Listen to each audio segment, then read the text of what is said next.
kita di sini. Iya, ngapain kita di perusahaan barang? Bukannya kita di perusahaan jasa ya? Ayo kita ke sana. Ayo. Ayo.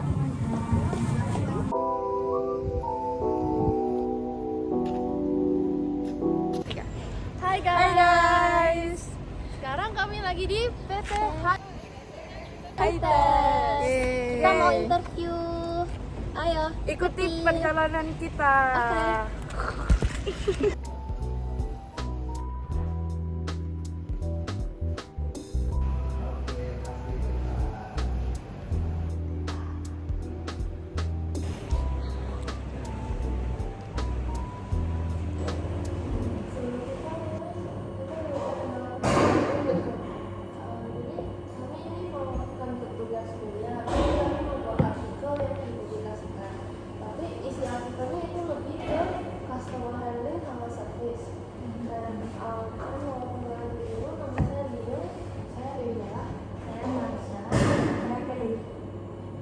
Pak, saya mau nanya, bagaimana PT High-Tech area ini mengatur kapasitas laboratorium ketika peminatan penguji sedang tinggi?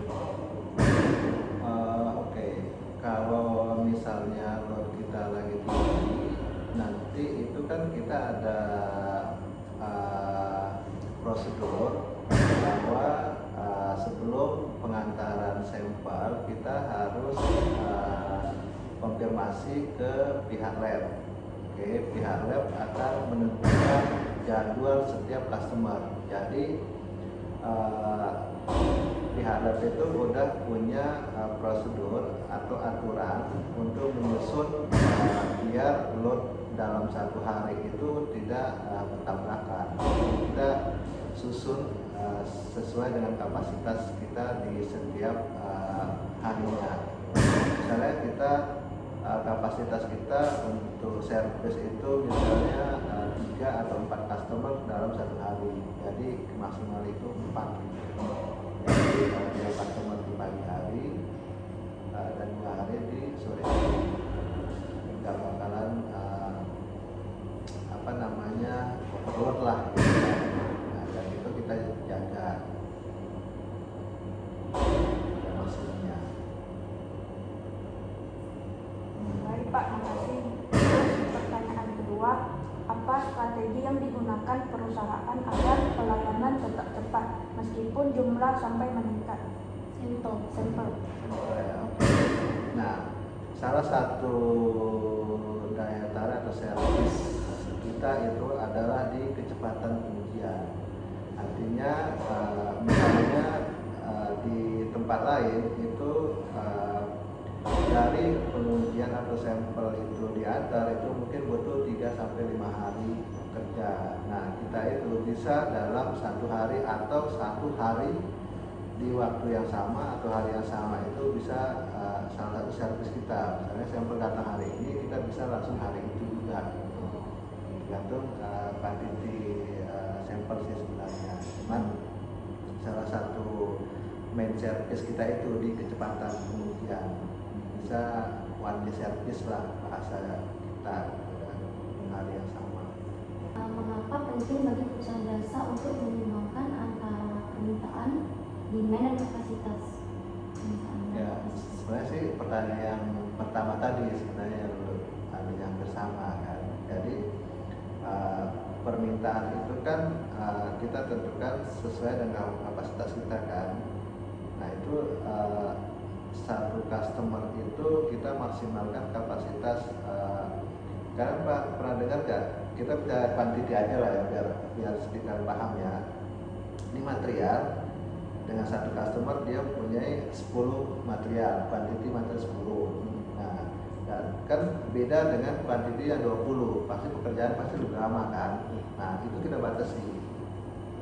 Gitu. Misalnya satu customer dengan quantity 10 piece gitu kan. Artinya kalau misalnya kita dalam satu hari target kita 4 customer, itu maksimal bisa kita kerjain, artinya kan quantity itu berarti 40 gitu kan. Nah, cuman kan nggak semua customer itu 10 gitu kan. Ada yang lebih, ada yang kurang gitu kan. Ada cuma 1, ada 2 gitu kan. Tapi ada customer sampai 30 30 sampai 40 gitu. Nah kalau itu kita bikin maksimum kuantiti, misalnya 10. Kalau misalnya kuantitinya 20 atau 30, kita bikin waktunya itu 2 hari. Lanjut, ini ada bagaimana desain fisik dan suasana lingkungan jasa dapat meningkatkan pengalaman pelanggan. Oke. Kalau pengalaman pelanggan itu pertama itu kita kan karena di bidang jasa ya atau servis itu semaksimal mungkin itu kita kasih pelayanan yang membuat customer itu nyaman lah berada di lingkungan khususnya di lab ya. Lingkungan yang salah satu lingkungan yang bersih gitu kan, yang nyaman. Bagaimana kita men-service customer, men-treat customer itu supaya nyaman, apa yang mereka butuhkan semaksimal mungkin kita provide lah buat mereka. Pak, saya mau tanya lagi, bagaimana perusahaan melatih motivasi karyawan agar tetap memberikan hasil pengujian yang akurat dan profesional? Oke, untuk hasil pengujian itu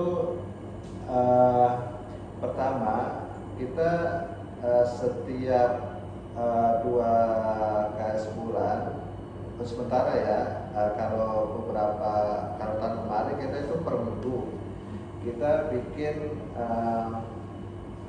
presentasi. Setiap orang itu mempresentasikan setiap spesifikasi pengetahuannya atau pengujian yang dia dia pegang. Jadi dia tiap minggu mempresentasikan bagaimana cara menghasilkan pengujian yang layak dan proper untuk disalurkan ke customer.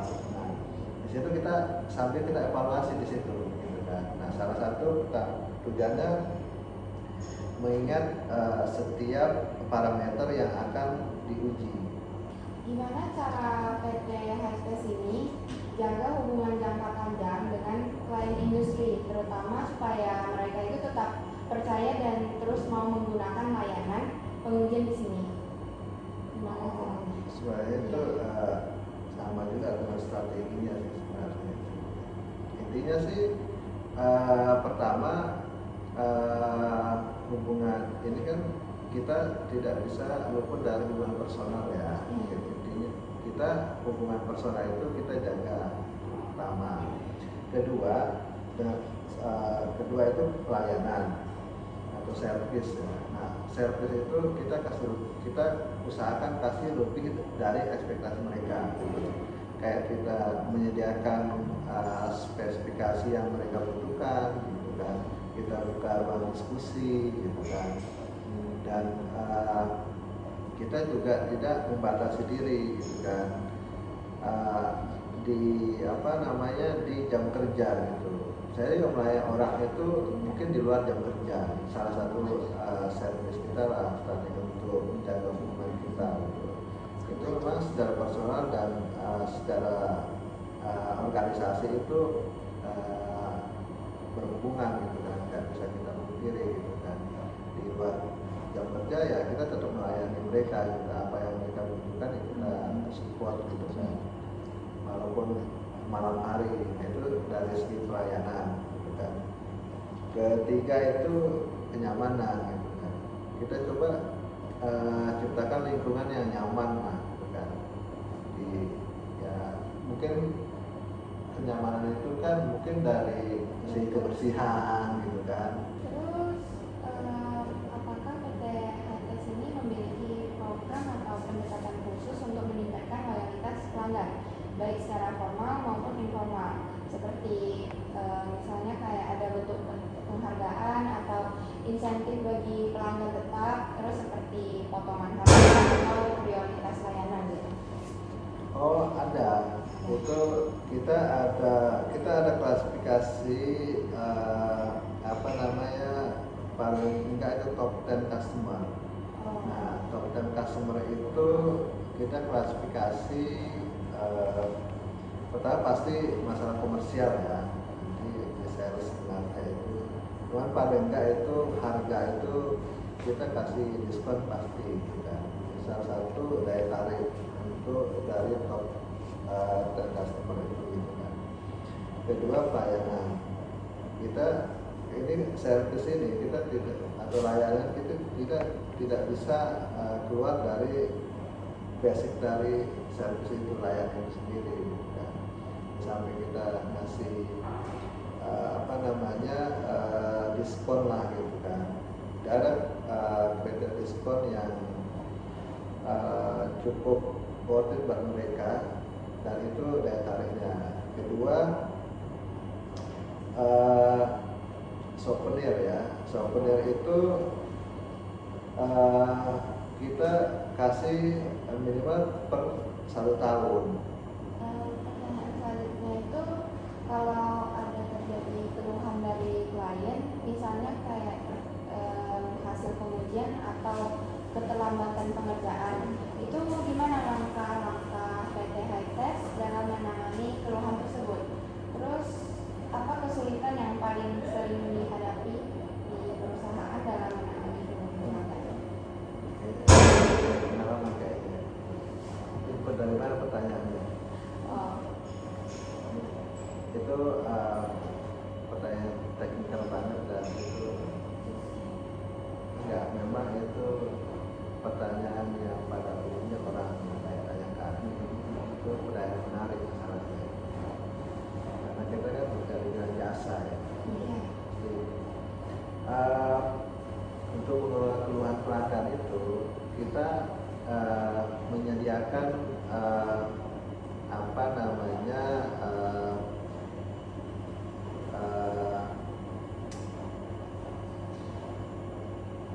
portal ini. Sekarang sih lagi nggak itu lagi diklik si portalnya, cuman sekarang kita masih manual gitu, pakai form ya. Jadi untuk keluhan pelanggan itu kita sediakan form ini dulu. Nah, untuk menjaga itu, jadi salah satunya strateginya itu kita ada namanya preliminary report atau report sementara sebelum kita rilis report atau laporan ofisial. Nah, report sementara itu nanti akan kita cek.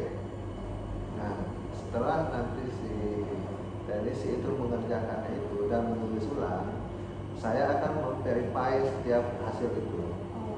Salah satu strateginya gitu. Biar typo itu atau spesifikasi nomor segala macam itu tidak sampai ke customer, karena ada beberapa itu memang major dia di situ di customer, memang dari mereka gitu. Kayak ada namanya misalnya kit number. Nah, kalau kita ibaratkan manusia itu kayak nomor KTP lah gitu kan. Nomor KTP itu esensial tuh, cukup signifikan. Nah, kita kan kasih ini nomor KTP saya. Kita salah untuk menginput itu kan berarti salah patah. Memang dari mereka. Nah, itu yang kita perlu, terutama tugas saya memverifikasi itu. Kalau dulunya kita langsung ke admin, dia input, udah rilis report secara official. Jadi Pak, sebelum saya mulai bagi saya minta beberapa pertanyaan untuk diklarifikasi. Dan pertama kan Bapak ada bilang tadi di sini servisnya jauh lebih cepat daripada di tempat lain. Jadi apa yang membedakan agar bisa lebih cepat walaupun ada proses sampai di processing gitu? Oke, pertanyaannya bagus. Jadi kenapa kita lebih cepat? Pertama, mungkin pengalaman ya. Nah, kedua, equipment kita, mesin. Ketiga itu orang-orangnya. Nah, itu saya pribadi di sini selalu mengandalkan itu. Nah, kenapa kita bisa ngasih lebih gitu ke customer dengan service yang lebih cepat dari orang lain. Pertama, servis saya itu saya menjemput barang yang customer. Ya, ya, saya menjemput. Saya ini ada mau hujan nih, saya jemput. Saya tidak menunggu dia mengantar. Gitu, saya jemput. Itu salah satu servis kita. Ya, untuk mempercepat pekerjaan itu. Nah, itu kita langsung minta spesifikasi mereka. Habis langsung saya kerjakan. Karena kalau itu kan nanti penunjangnya itu kalau dari ke kita itu ada dua, mesin dan orang. Nah, mesin kita lumayan up to date dari lab-lab yang lain. Korbannya komplain tadi, yang pertama bagaimana cara masing-masing gimana mengomunikasi komplain tadi sudah dijawab Pak, gunakan form dan bentar lagi akan dibawa vokal Pak. Ya. Lalu apa tipe komplain yang sering Bapak terima? Jadi biasanya kalau PT seperti ini customernya itu yang sudah sering datang atau banyak yang baru lagi. Jadi kalau sering datang biasanya komplainnya udah mulai dikit gitu kan Pak, atau kadang pun nggak ada komplain sama sekali. Kalau komplain apa yang sering itu secara garis besar itu typo saya yang dari mungkin sekitar 3-4 tahun yang lalu itu sering kejadian. Selanjutnya ke improving kualitas service-nya. Jadi biasanya habis mendapatkan komplain akan jawaban langkah-langkah atau standar prosedur untuk mengatasi. Habis sudah diatasi, apakah biasanya customer memberi feedback yang lebih positif atau mereka merasa wah servis ini bagus banget karena sudah dilayani secara cepat dan masalah saya pun sudah diuruskan. Itu kan nanti ketika ada komplain kita perbaiki dan kita nanti kasih form lagi memang namanya. Kalau mereka merasa cukup ya silakan tanda tangan. Itu artinya komplain mereka itu sudah kita selesaikan gitu kan. Sekarang lebih ke pekerjaannya. Apakah pekerjaannya ada kerja di sini karena Anda memberi sugesti atau memberi beberapa saran untuk mengimprove proses service atau layanan? Oke. Kalau untuk itu untuk internal ya. Kalau untuk internal terutama kita di teknikal ya. Dari teknikal itu salah satunya yang saya bilang tadi itu kan kita salah satu presentasi setiap pengujian. Itu kan salah satu pembelajaran atau sharing di setiap pengujian. Untuk customer, dia tidak memiliki banyak waktu luang, jadi dia bisa langsung cek permisi ini saya ada 10 sampel, saya boleh drop off, lalu nanti malam saya ambil lagi atau besok saya ambil. Adakah customer yang sudah diketahui untuk memiliki preferensi seperti ini dan apakah difasilitasikan? Oke. Untuk yang top 10 sebenarnya kalau seperti itu jarang ada untuk kayak gitu. Cuman kalau kita bicara customer secara umum, setiap customer itu kan salah satu pelayanannya. Itu kita fasilitasi. Misalnya nih mereka nggak banyak waktu, saya ada pengujian, kita sediakan online.